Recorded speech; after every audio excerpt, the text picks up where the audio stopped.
तो प्रश्न क्रमांक है आपका 1796। सूची 1 को सूची 2 से सम्मिलित कीजिए और सूचियों के नीचे दिए गए कूट का प्रयोग कर सही उत्तर चुनिए। तो आपको लेखक दिए गए हैं और उनकी पुस्तक दी गई हैं, तो आपको बताना है कौन सा लेखक की कौन सी पुस्तक है। तो हरमने कुलके इनकी कौन सी पुस्तक है? इनकी है द स्टेट इन इंडिया। ब्रजदुलाल की कौन सी है? The making of early medieval India. Peter Jackson की कौन सी है? द दिल्ली सल्तनत। और सुनील कुमार की कौन सी है? The emergence of Chattopadhyay Delhi सल्तनत। तो आइए मिलान दोबारा करते हैं इसका। तो हरमन कुलके की कौन सी है? वह है आपके 3 द स्टेट इन इंडिया। ब्रजदुलाल की कौन सी है? वह है the making of early medieval India. Peter Jackson की कौन सी है? द दिल्ली सल्तनत। और सुनील कुमार की कौन सी है? वह है the emergence of Chattopadhyay Delhi सल्तनत। तो ऑप्शन नंबर हो गया आपका ए।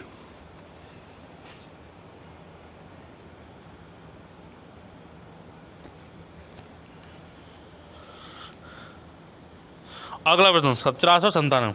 सूची 1 को सूची 2 के साथ सम्मिलित कीजिए और सूचियों के नीचे दिए गए कूट का प्रयोग कर सही उत्तर चुनिए। तो लेखक दिए गए हैं और उनकी कृति दी गई, तो आपको बताना है कौन से लेखक की कौन सी रचना है। तो सोमदेव की रचना कौन सी है? वह है आपकी 2 कथा शरत सागर। कालिदास की मालविकाग्निमित्र। भास की कौन सी है? भास की है स्वपन वासवदत्ता। और बिलण की कौन सी है? चोर पंचशिख। तो सोमदेव की कौन सी है? कथा शरत सागर। कालिदास की कौन सी है? मालविकाग्निमित्र। भास की कौन सी है? स्वपन वासवदत्ता। बिलहण की कौन सी है? चोर पंचशिख। तो ऑप्शन नंबर हो गया आपका बी। अगला प्रश्न 1798। सूची 1 को सूची 2 से सम्मिलित कीजिए। तो आपको बताना है लेखक और ग्रंथ। तो सरब वर्मा की कौन सी है? तो सरब वर्मा की है आपकी कातंत्र है ना, कातंत्र। शूद्र की कौन सी है? मृच्छकटिकम। विज्ञानेश्वर की कौन सी है? मिताक्षरा। और कल्याण की कौन सी है? राजतरंगी। तो आपको 2-3 तो मालूम होगी कि विज्ञानेश्वर की मिताक्षरा है, कल्याण की राजतरंगी है और शूद्रक की मृच्छकटिकम है। एक ही तो और नहीं पता आपको कौन सी? सरब वर्मा की कातंत्र। तो ये आपका जब आपको 2 आ रही होंगी तो आपका ये ऑप्शन सही हो जाते हैं। कौन से? कूट वाले ना, क्रम वाले। तो आपका ऑप्शन नंबर हो गया ए। तो सरब वर्मा की कातंत्र, शूद्रक की मृच्छकटिकम, विज्ञानेश्वर की मिताक्षरा और कल्याण की राजतरंगिणी। अगला प्रश्न कूट करके बताना है आपको। तो अष्टांग संग्रह ये क्या है आपका? यह है आपका आयुर्विज्ञान। 10 रूपक यह क्या है? यह है आपका नाट्यकला। लीलावती क्या थी? यह है आपका गणित। और महाभाष्य क्या है आपका? व्याकरण। तो अष्टांग संग्रह क्या है आपका? आयुर्विज्ञान। 10 रूपक क्या है आपका? नाट्यकला। लीलावती क्या है? गणित। महाभाष्य क्या है आपका? व्याकरण। तो ऑप्शन नंबर कौन सा हो गया आपका? ए। तो अष्टांग संग्रह क्या है? आयुर्विज्ञान। 10 रूपक क्या है आपका? नाट्यकला। लीलावती क्या है? गणित। महाभाष्य क्या है? व्याकरण। अगला प्रश्न 1800। तो आपको मिलान करना है। स्तंभ 1 में अंकित नामों के स्तंभ 2 से अंकित नामों सम्मिलित करें। तो नागानंद किसकी रचना है? हर्षवर्धन की।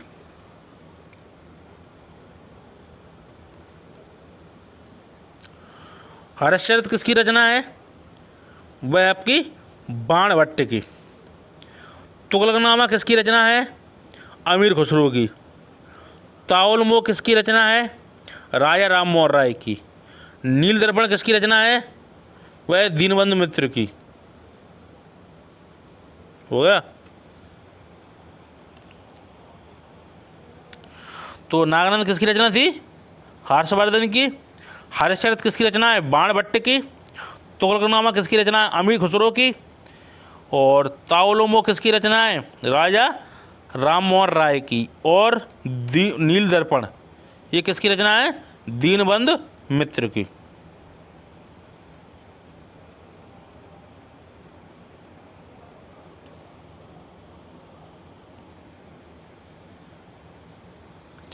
अगला प्रश्न 18 निम्नलिखित में से किसने कौटिल्य के अर्थशास्त्र की पांडुलिपि को सर्वप्रथम खोजा तथा उसका अध्ययन किया?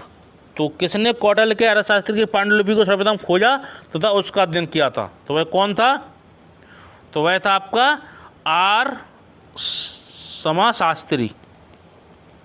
Option number C. तो कौटिल्य के अर्थशास्त्र की पांडुलिपि को सर्वप्रथम खोजा तथा उसका अध्ययन किया किसने किया था? आर समाशास्त्री ने।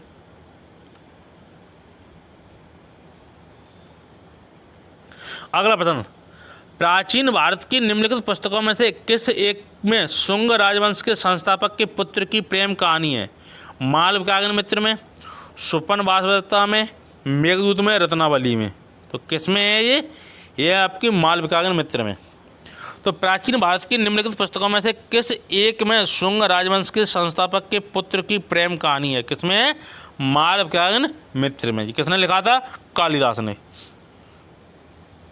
अगला प्रश्न पृथ्वीराज विजय के लेखक कौन है? तो कौन है? पृथ्वीराज चौहान है, चंद्रबरदाई हैं, जयानक हैं, नयनंद सूर्य हैं। तो पृथ्वीराज विजय के लेखक कौन है? वह है आपके जयानक। लेकिन पृथ्वीराज रासो किसने लिखा था? चंद्रबरदाई ने। ठीक है, इसमें आपको ध्यान रखना है। पृथ्वीराज विजय किसकी है? जयानक की। लेकिन पृथ्वीराज रासो पूछ लिया जाए तो चंद्रबरदाई की। तो दो प्रश्न बनते हैं इसमें। तो पृथ्वीराज विजय पूछा गया है कि इसके लेखक कौन है? तो इसके लेखक है जयानक। अगला प्रश्न चंद्रबाई द्वारा लिखित पुस्तक का नाम क्या है? पृथ्वीराज चरित, पृथ्वीराज रासो, पृथ्वी ख्यात और पृथ्वीनाथ। तो चंद्रबाई द्वारा लिखित पुस्तक का नाम क्या है? वह है पृथ्वीराज रासो। फेमस पुस्तक है पृथ्वीराज रासो चंद्रबरदाई की। अगला प्रश्न पृथ्वीराज रासो के लेखक है बेलहण, कलहण, जैनक, चंद्रबरदाई। तो पृथ्वीराज रासो के लेखक कौन है? वह आपके चंद्रबरदाई। अगला प्रश्न तोलक का पीएम कैसा ग्रंथ था? व्याकरण ग्रंथ था, धर्म ग्रंथ था, छंद ग्रंथ, शास्त्र ग्रंथ। तो तोलक का पीएम कैसा ग्रंथ था? ये था आपका व्याकरण ग्रंथ। किस भाषा का था? तमिल भाषा का, है ना। तो संगम काल में ये रचना रची गई किसकी? तोलक का पीएम, है ना। तो ये व्याकरण ग्रंथ है किसका? तमिल भाषा का। अगला प्रश्न निम्नलिखित में से कौन तमिल रामायण या रामावतारम का लेखक था? कुट्टन, कम्मन, नन्नय या टिक्कड़। तो कौन तमिल रामायणम या रामावतारम का लेखक था? तो वह कौन था? तो वह था आपका बी कम्मन। तो तमिल रामायणम या रामावतारम के लेखक कौन थे? कम्मन। अगला प्रश्न 1860 निम्नलिखित में से कौन सा बंदरगाह पोर्डुका नाम से दी पेरिप्लस ऑफ द एरिथन सी के लेखक को ज्ञात था? तामिलिपि, अरकामेडु, कोरके, बारबेरिकम। तो कौन है? वह है आपका अरकामेडु। प्रश्न क्या है? कौन सा बंदरगाह पोर्डुका नाम से द पेरिप्लस ऑफ द एरिथ्रेन सी के लेखक को ज्ञात था? तो कौन सा था? अरकामेडु। अगला प्रश्न 1809 प्राचीन भारत का महायान व्याकरण पतंजलि निम्नलिखित में से किसका समकालीन था? अशोक का, चंद्रगुप्त मौर्य का, पुष्यमित्र शुंग का या सुसर मर्कण्डव का। तो प्राचीन भारत का महान व्याकरण कौन?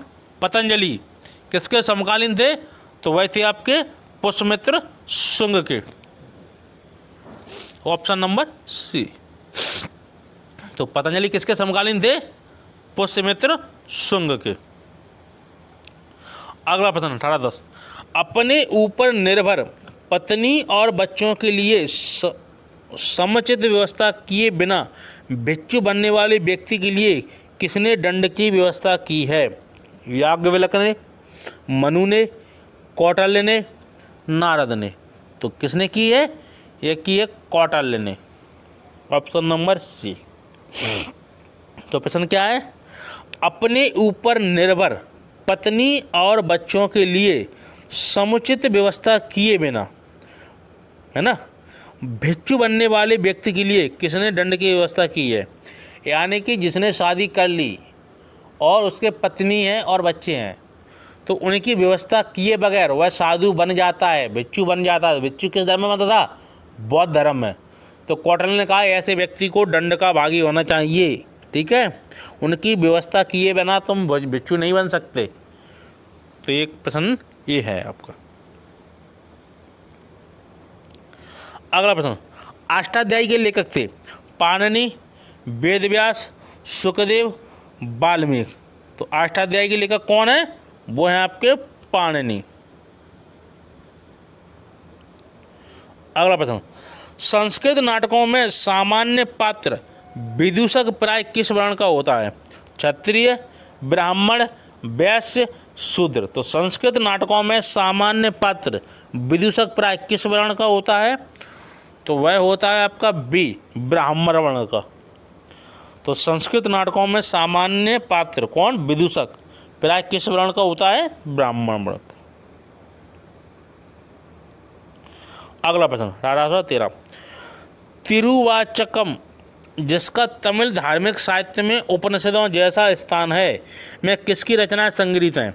अपर की, समंदर की, सुंदरर की, माणिक्यवाचकर की। तो प्रश्न क्या है? तिरुवाचकम जिसका तमिल धार्मिक साहित्य में उपनिषदों जैसा स्थान है में किसकी रचनाएं संग्रहित हैं? तो किसकी रचनाएं संग्रहित हैं? वह आपका डी, माणिक्यवाचकर की। तो अब प्रश्न क्या था आपका? तिरुवाचकम जिसका तमिल धार्मिक साहित्य में उपनिषदों जैसा स्थान है, यानी कि तमिल धार्मिक साहित्य में, जैसे कि हिंदू धर्म में कौन से हैं? उपनिषद हैं, वैसे तमिल धार्मिक ग्रंथ में किसका वो है? माणिक्यवाचकर।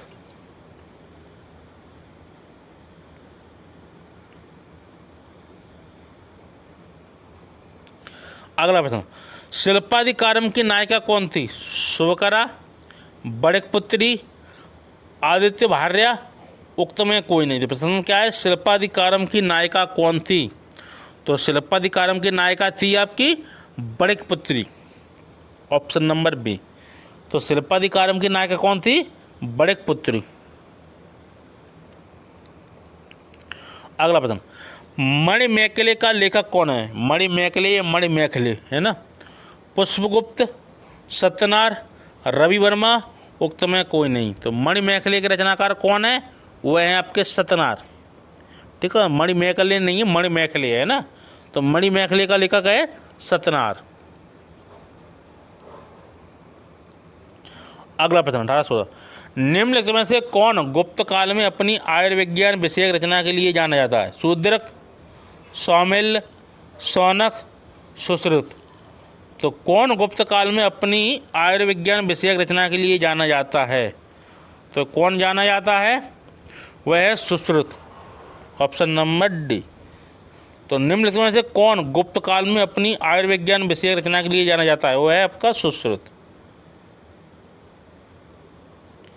अगला प्रश्न, निम्नलिखित में से किसका प्राचीन भारत के आयुर्वेद, है ना, आयुर्वेद संधि से संबंध नहीं है? तो निम्नलिखित में किस प्राचीन भारत के आयुर्वेद शास्त्र से संबंध नहीं है? भास्कराचार्य, धन्वंतरी, चरक, सुश्रुत। तो आयुर्वेद से किसका संबंध नहीं था? वह नहीं था आपका ए, भास्कराचार्य का। धन्वंतरी, चरक, सुश्रुत ये किससे संबंधित थे? प्राचीन भारत में आयुर्वेद से, लेकिन भास्कराचार्य नहीं थे।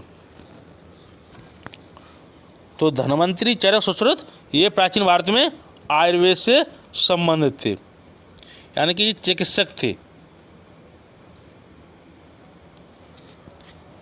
अगला प्रश्न 18 निम्नलिखित नाटकों में से किसे शूद्रक ने लिखा था? नागानंद, मृच्छकटिकम, रत्नावली, विद्यासाल भंजिका। तो निम्नलिखित नाटकों में से किसे शूद्रक ने लिखा था? वह है आपका मृच्छकटिकम, ऑप्शन नंबर बी। अगला प्रश्न, शूद्रक द्वारा लिखी हुई प्राचीन भारतीय पुस्तक मृच्छकटिकम का विषय था, क्या विषय था? चंद्रगुप्त द्वितीय की पश्चिमी भारत के शक क्षत्रपों पर विजय, एक धनी व्यापारी और एक गणिका की पुत्री की प्रेम गाथा, समुद्रगुप्त के सैन्य अभियान तथा शौर्यपूर्ण कार्य, गुप्त राजवंश के एक राजा तथा कामरूप की राजकुमारी की प्रेम गाथा। प्रश्न क्या है? शूद्रक द्वारा लिखी हुई प्राचीन भारतीय पुस्तक कौन सी मृच्छकटिकम में क्या विषय था? क्या विषय कौन सा था? तो वह था आपका बी, एक धनी व्यापारी और एक गणिका की पुत्री की प्रेम कथा है। किसमें है? मृच्छकटिकम में। एक धनी व्यापारी और एक गणिका की पुत्री की प्रेम कथा, ये किसमें है? मृच्छकटिकम।